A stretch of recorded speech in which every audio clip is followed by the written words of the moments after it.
Hi everyone, it's July 30th today and I'm out near Dufresne, Manitoba, scouting some sunflower fields for insects and diseases. This particular field is P63 ME80s, and I'm happy to report that aside from the chorus of honeybees, we're not seeing a lot of insects in this field at this point. In terms of diseases, this particular field looks to be in great shape, showing only minimal damage from rust on the leaves. However, one thing that I have noticed are some wilted sunflower plants like this one here, near the field entrances. In this particular case, this appears to be verticillium wilt, which is a fungal disease that enters through the roots of the plants. This causes vascular damage and ultimately premature death of the plant, which will obviously reduce yield.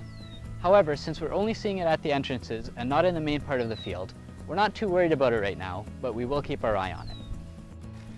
Corn is continuing to develop well across our region. I'm out near Oakbank, Manitoba in a field of 39 D97 where 39 VO5 is being used as a refuge. This is a great location to scout for two common issues that we're starting to see at this time of year. The first of these is Goss's wilt. This is a bacterial disease that can enter the plant through natural openings or through damage caused by hail, blowing soil particles, or wind.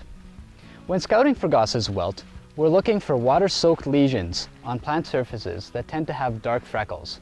These will show up in the mid to upper canopy first. The second thing that we're looking for today is European corn borer egg masses and young larvae. These egg masses will usually be seen along the edge of the field first, on the underside of the leaves along the midrib. Corn borer larvae will feed on any above ground plant parts. However, young larvae are most often found in the leaf axils, where leaf tissue and pollen have collected and offer a great food source. As the larvae grow, they will bore into the stalk of the plant, at which point insecticide treatments no longer have any effect.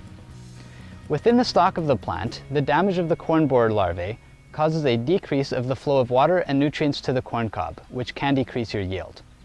Ultimately, this can also cause stalk lodging, which leads to harvestability challenges in fall. Soybean crops are also developing very well across the region, especially on fields that have escaped some of the heavier downpours.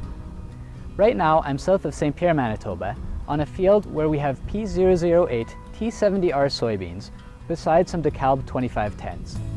On this part of the field, both varieties are doing very well. However, further back where it's lower, we can see a lot more yellowing and stunting of the plants. Currently, both varieties are in the R5 stage of development, where the seeds are beginning to fill the pod on at least one of the four uppermost nodes. So far in 2015, we haven't seen a lot of insects in soybean fields, just the odd aphid or grasshopper, but nothing near the thresholds required to justify spraying. One issue that I have come across a few times this week are wilted soybean plants, like this one, especially in field entrances, in low wet spots, or in areas where compaction is a problem. These types of environments favor disease development, and then in this particular case, it's Phytophthora stem rot that's causing the wilting.